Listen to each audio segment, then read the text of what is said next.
Hi everybody, how are you all? I hope you are doing good. इस video में हम जो chapter है सोर्सेज ऑफ फाइनेंस उसको आगे बढ़ाएंगे and we will now discuss to other sources of finance, that is loan from the commercial banks and दूसरा loan from the financial institutions. Alright, हमने shares, equity shares, debentures, preference shares, ESOPs ये सब discuss कर लिया है और इस video में हम ये डिस्कस करने वाले हैं। सो कमर्शियल बैंक से we all know what commercial banks, who commercial banks are, what they do. जितने भी बैंक्स है ICICI, HDFC, ये सारे कमर्शियल बैंक हैं और ये जो है जनरली अपना बिजनेस कैसे करते हैं, पब्लिक से सेविंग्स लेते हैं, उनकी अपने पास डिपॉजिट करवाते हैं और उसी सेविंग्स को आगे लोन देते हैं, right. So commercial bank also provide medium and long term loan to the companies in addition to the short term finance. तो commercial bank short term finance भी प्रोवाइड करता है एंड लॉन्ग टर्म फाइनेंस भी provide करता है।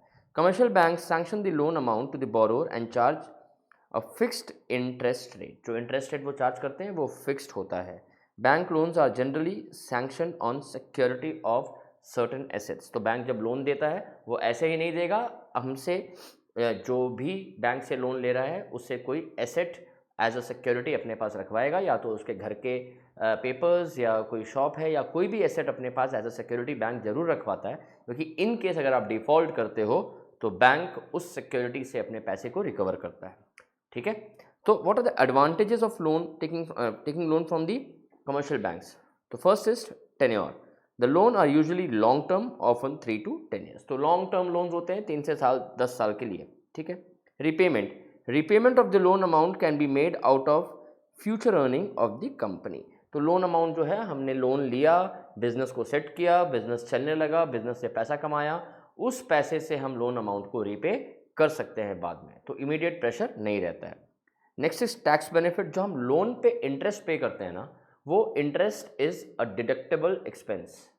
तो जब suppose करो कि हमने बैंक से लोन लिया और हमारा इंटरेस्ट, हम 40 लाख रुपए पे कर रहे हैं इंटरेस्ट, या 50 लाख रुपए इंटरेस्ट पे कर रहे हैं, वो 50 लाख रुपया हमारे प्रॉफिट से एज एन एक्सपेंस, हम इनकम से एज एन एक्सपेंस दिखाएंगे और इनकम से उसको डिडक्ट करेंगे। तो इसका मतलब है कि जो हम टैक्स देते हैं, टैक्स देने से पहले उसको हम डिडक्ट कर देते हैं, तो हमारा इनकम कम हो जाता है, तो टैक्स हमें कम देना पड़ता है। So it's a deductible expenses.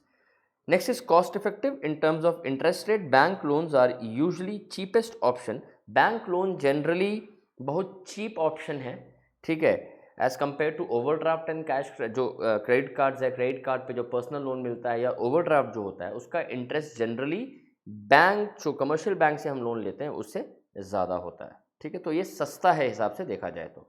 Next is retained profit. अब देखो, अगर मैं शेयर्स को इशू करके अपने कैपिटल को रेस करता हूँ, तो उसमें इक्विटी डाइल्यूट होती है और प्लस हमें अपना प्रॉफिट का सर्टेन पार्ट शेयर होल्डर्स को in the form of dividend देना ही होता है।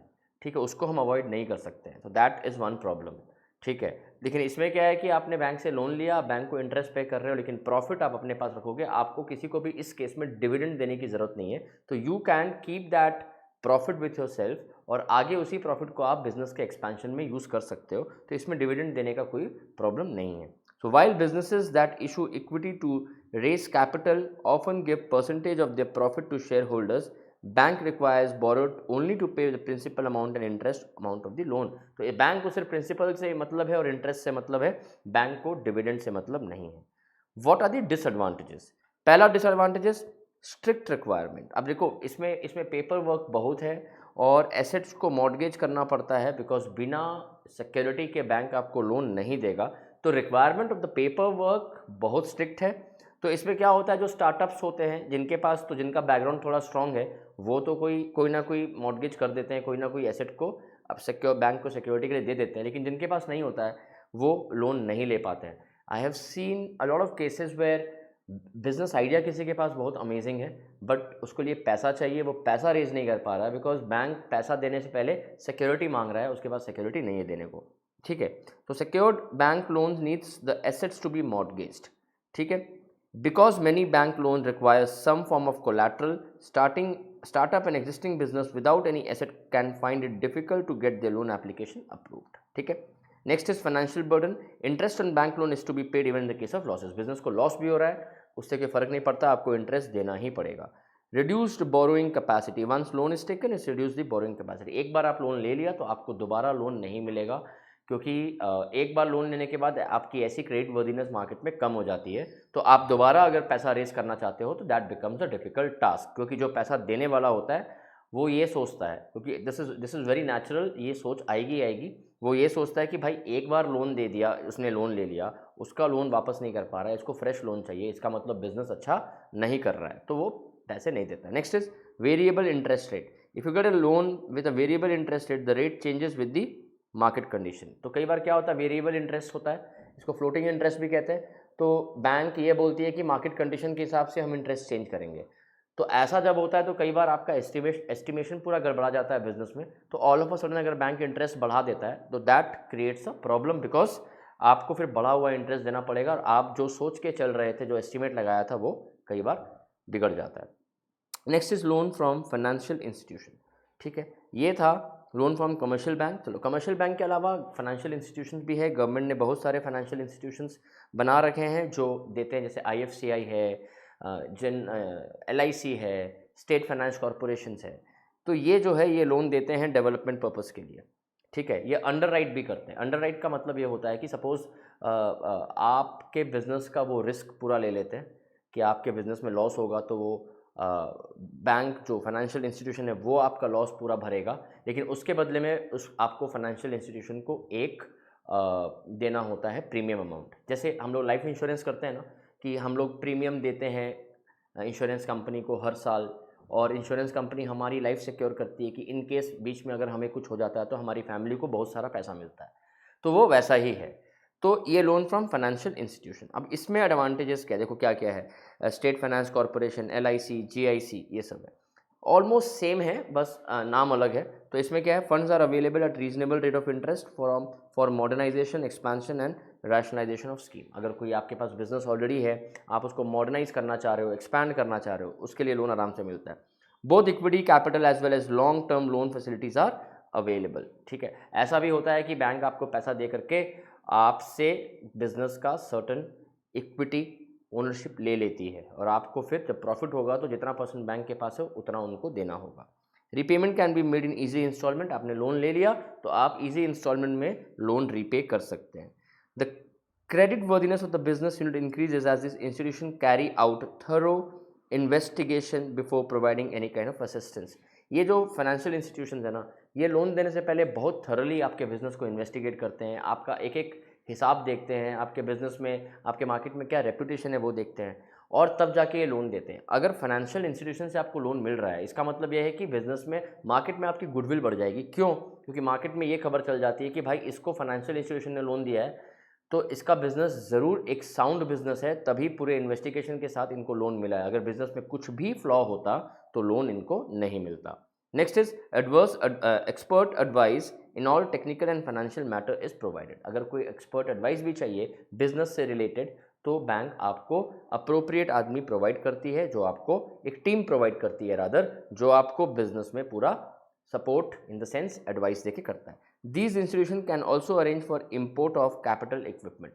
अगर सपोज करो कि आपने लोन लिया, ठीक है, IFCI से लोन ले लिया, या स्टेट फाइनेंस कॉरपोरेशन से, या LIC से, या किसी भी लोन लिया, और आपको सपोज करो कि एक इम्पोर्टेड मशीनरी इंपोर्ट करना है, तो बैंक आपको पूरे अपने कॉन्टैक्ट यूज़ करके वो मशीनरी सही जगह से सही दाम पे इंपोर्ट करवा के देगा, क्योंकि बैंक को भी लगता है कि भाई मैंने इनको पैसे दिए हैं, ये हमारे एक हिसाब से अब बैंक के लिए भी वो बिज़नेस हो गया, तो ये बिज़नेस डूबना नहीं चाहिए, क्योंकि बैंक को लगता है कि उस बैंक व्हेन आई से इस फाइनेंशियल इंस्टीट्यूशन, उनको ये लगता है कि जब तक ये बिज़नेस चलेगा तो हम भी चलेंगे, right. So these institutions are particularly indispensable when a concern fails to mobilize resources from any other method. Their genuine requirement can be easily met through these financial. जब कहीं और से भी इनको लोन नहीं मिलता है, सब कुछ सही होने के बाद भी, तब यहाँ पे आते हैं, एज अ लास्ट रिजॉर्ट इनको लोन दे दिया जाता है। What are the disadvantages of financial? अब इनका डिसएडवांटेज क्या है? The assistance from these institutions place restriction on autonomy of the company as they are open through. Autonomy मतलब पावर। अब इनका पावर कम हो जाता है, बिकॉज अब जब फाइनेंशियल इंस्टीट्यूशन से इनको लोन मिलता है, लोन मिलने के बाद अब फाइनेंशियल इंस्टीट्यूशन इनके डेली बिजनेस में इंटरफेयर करेगी, इन्वेस्टिगेट करेगी, कुछ भी होने से ये तुरंत क्वेश्चन आंसर करेगी, तो आपका जो पावर था कि मुझे किसी को जवाब नहीं देना है वाला, वो आपको अब देना पड़ेगा। The financial institution retain the option of converting loan into equity capital, thus affecting the control of a company. Financial institution कई बार ऐसा अग्रीमेंट भी करवाते हैं कि वो लोन को सपोज करो कि लोन रिकवर नहीं हो रहा है या उनको लगा कि बिज़नेस बहुत अच्छा है, इस पर अपना स्टेक होना चाहिए, तो वो क्या करते हैं, लोन को इक्विटी कैपिटल में शेयर्स में कन्वर्ट कर लेते हैं और उस बिज़नेस के सर्टेन परसेंटेज ओनर बन जाते हैं। तो एक बिज़नेस का जो ओनरशिप है वो डाइल्यूट होने का इसमें रिस्क रहता है। सपोज़ करो कि मैंने किसी फाइनेंशियल इंस्टीट्यूशन से लोन लिया है और मैं अगर लोन वापस नहीं कर पा रहा हूँ, तो फाइनेंशियल इंस्टीट्यूशन क्या करेगा, उस लोन को इक्विटी कैपिटल में कन्वर्ट कर लेगा। मतलब सपोज़ 1 करोड़ का लोन है, तो वो क्या करेगा, लोन को डाइल्यूट करके मेरे कंपनी के 1 करोड़ के शेयर्स ले लेगा। अब 1 करोड़ में जितने शेयर्स आएंगे वो उसके पास चले जाएंगे और वो उतने का ओनर हो गया। तो अब मेरी ओनरशिप डाइल्यूट हो गई। ठीक है। Next, these institution also nominate directors on board of the assisted companies to safeguard the interest. तो अपने तरफ से बोर्ड ऑफ डायरेक्टर्स में उनका भी एक मेंबर रहता है ताकि कोई गड़बड़ ना हो, और कोई गड़बड़ अगर हो तो कंपनी को सबसे पहले, फाइनेंशियल इंस्टीट्यूशन को सबसे पहले पता चल जाए कि भाई कोई गड़बड़ होने वाली है। This also affects the independent functioning of the companies. तो कंपनीज की इंडिपेंडेंट फंक्शनिंग ऑब्वियसली उसमें इंटरप्शंस आएगा, बिकॉज अब क्या है कि भाई वो भाई साहब भी अपना सजेशन देंगे, तो कंपनी जो चाह रही है, हो सकता है कि वो फाइनेंस कंपनी का रिप्रेजेंटेटिव वो ना चाहे, तो वो अपनी सलाह देगा और नहीं मानने पे फिर प्रॉब्लम ऑब्वियसली होगी, बिकॉज उस फाइनेंशियल इंस्टीट्यूशन से आपने लोन लिया है। So I hope these 2 methods are clear. आगे हम इसको नेक्स्ट क्लास में और कंटिन्यू करेंगे। And if you are liking the videos, please don't forget to share it with your friends. Thank you so much.